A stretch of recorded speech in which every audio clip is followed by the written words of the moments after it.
a sister hit me up. She had watched the replay of the live chat we did a couple of days ago talking about the signs that your man may be a covert narcissist. And she hit me up, and it was like a pretty long message. I could tell she was really emotional, but she was like, why is it that these narcs come after us? And she identified herself as an empath. Why is it that narcs, especially covert narcissists, seem to be so attracted to us? And first off, we should be so easy to love because we're soft, we're nurturing, we're this, that, and the other. Why is it that they always come after the soft ones? Why they don't get them one of these hardened girls, one of these savages, one of these hot girls, or whatever? They come after us who are so soft and easily broken. Why is that? And let me say this. And first off, I already know you're an empath if you don't wear this as a badge of honor. You know, these days that's one of those buzzwords.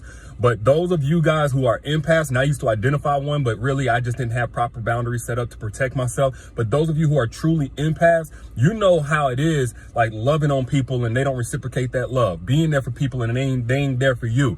You know how it is constantly connecting with the pain and the frustration of others, but it seems like nobody really realizes whenever you're hurting the same way. And it's hard to explain to people, like you can't force people. So anyway, she was going through all of that. I was like, yeah, this is definitely an empath. But contrary to popular belief, the number one reason empaths get hurt ain't because of covert narcissists or narcissists, period. Not in my belief. I do believe narcissists are particularly attracted to empaths, but the number one reason a lot of you empaths get hurt is because you attract men who are built on survival. Meanwhile, you're built on love.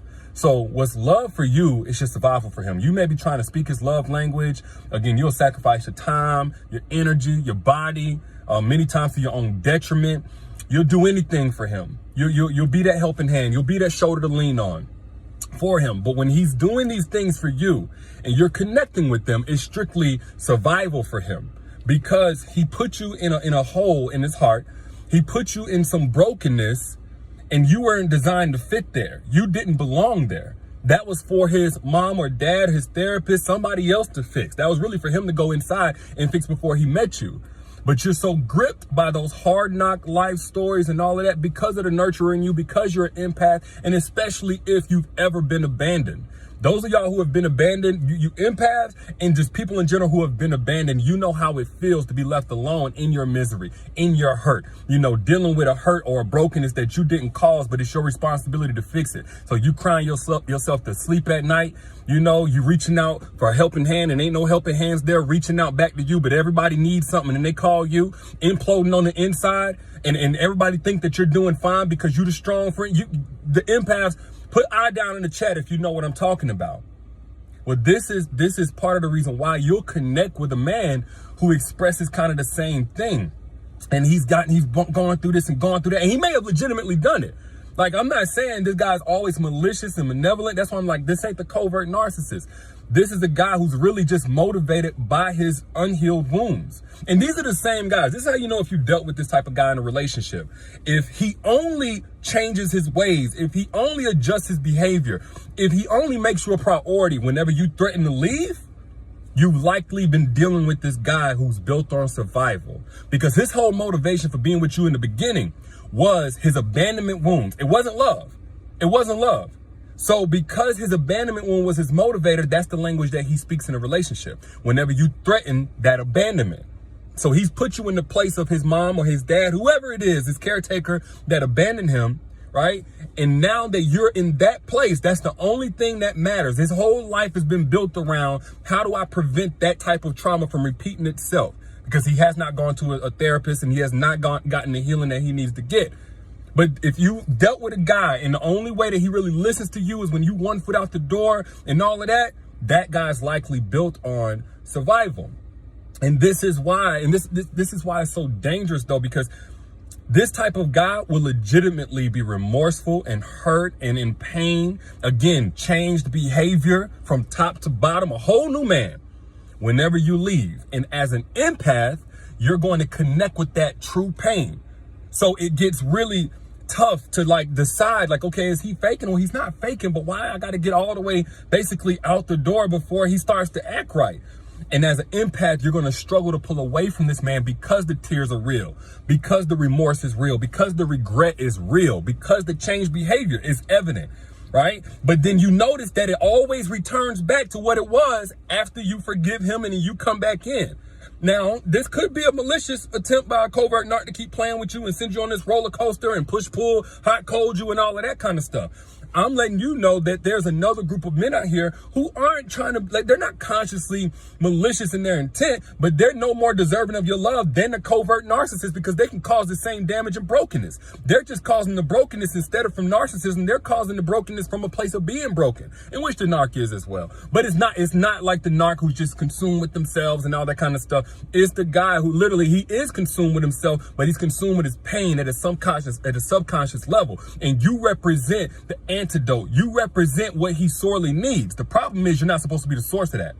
That love, that nurturing, all of that, that's supposed to be something that he develops within himself. He didn't get it as a child. He's supposed to give it to himself. There are ways to self-soothe. There are ways to meet his own emotional needs. That way, when he comes to a woman, he can love her from overflow instead of loving her from a void, and vice versa. But he's looking for it from you, and you're not supposed to be the source. Now, are there men who do this maliciously? Absolutely. There are men who will play that, do it for little saying, Saving Private Ryan, sad stories in the beginning to get that sympathy vagina off of you. There are guys who will present themselves as whole, and they ain't whole, but they just going through a rough patch, and they'll play that little game with you as well to get what they want. It's like the Tinder swindler. But a lot of times what you guys are dealing with is a man, and again, not a covert narc. Let's just switch pages real quick. And his mask comes off, but the mask wasn't that he was intentionally trying to deceive you. His mask was that he's doing okay when he's not. And a lot of guys genuinely think they're doing okay. If they got money, they look good, they work out, they got a good job, they genuinely think they're doing okay. And the truth is, the moment they get vulnerable with a woman, whenever you get in close proximity with this man who seemingly has his whole life together, you see just how broken he is. But a lot of times it's too late if you're an empath yourself. You'll be losing sleep just to leave him. You won't have peace within yourself just to leave him. That's why I'm a big proponent of, if you are an empath, you need to know the boundaries got to be different for you than it is for everybody else. Those who are easily broken got to be more guarded than the next person. And I mean, ain't no shame to it. If you're an empath, you're an empath. I won't say there's nothing wrong with it, because I think it's really exhausting to be in a place where you constantly loving somebody or loving everybody else in ways they just seemingly do not have the capacity to love you back. But if you're an empath, you have to understand you can't play the game like everybody else. You can't date like everybody else. You can't date at the pace of everybody else. You got to get used to expressing those boundaries. But that's a different story. When you're dating a man who is built off survival, everything that he does is going to come from that place of survival. His apologies, again, his supposed love, his presence, the way that he ignores you, the way that he projects onto you. So it's okay to connect with a man who going through or whatever. I'm a big believer that you got to keep the distance until he get himself together, because you need to be asking the questions. Okay, you done been through whatever you done been through, and I connect with that. But are you healing or are you projecting it? What are you doing about it? What have you done about it? Are you overcoming this? Have you overcome it, or are you still coping? What type of things have you not grown through? What type of things have you not overcome? When you had all of these hard, everybody left me, whatever, what professional help did you seek? Because if you didn't seek none, you probably ain't got it together yet. You probably ain't dealt with it. Just because you're sleeping good at night now, just because you're functional doesn't mean you're okay. There are plenty of functional people who are all kind of messed up inside. But this is why I'm not a proponent of choosing between good and bad, because a lot of these guys are good in their intentions. They're good when they're not triggered. But this is why I'm a big proponent of the evolved man. The evolved man has made his healing his responsibility. He's made his emotional and mental state and well-being and his capacity to love his responsibility. He's not projecting that on you. He's not relying on you. He's not dependent on you. And you're not the one that's got to pay the price if he still has a lot of work to do in a relationship, because he's done it first. He's not out here jumping from relationship to relationship because he ain't looking for nobody to save him. He saved himself. And again, now he can love from that place of overflow, because the bottom of his cup is not cracked and just wasting whatever gets poured into him. And if you've ever loved a man like that, you know the horrors of loving a man where everything you pour into him just seemingly goes out the window. And then the worst of the worst will blame you for not pouring more. Put I down in the chat if you've ever been in that situation. But an evolved man, however, again, he's not perfect. He ain't got it all together. He's probably still evolving in some areas, but he didn't come to play with you. And he's not going to break you, because he's not coming in broken.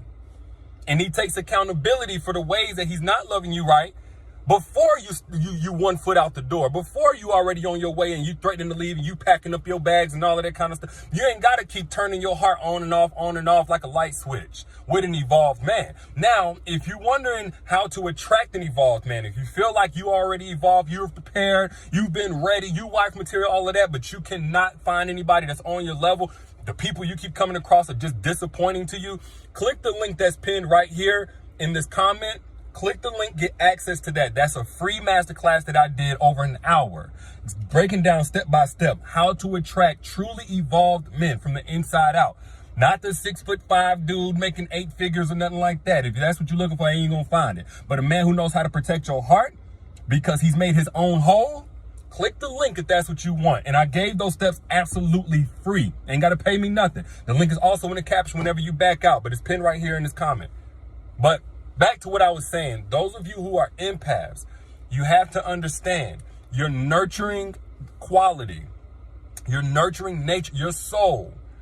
It's so wide open to people, but there has to be some type of gatekeeper that protects you. It's not a virtue to let any and everybody into your heart and let any and everybody have access to you, to what's so precious. That's not a virtue. Protecting yourself so that whenever you meet the person who's for you, you can give your full self to that person and finally get reciprocated the way that you deserve. That's the virtue. But those are just my thoughts. Y'all let me know what you think in the comments. Actually, if you got anything from this, share this right now for somebody on your timeline who needs to get blessed by this. Be a blessing to somebody else if you got blessed by this by sharing this right now. There's a little arrow right here in the corner. Y'all see it. Share this right now if you got something from it and get access to secrets to make an evolved man crave you right now. Holla at y'all later. Y'all be good. It's pinned right here in the comment, that link.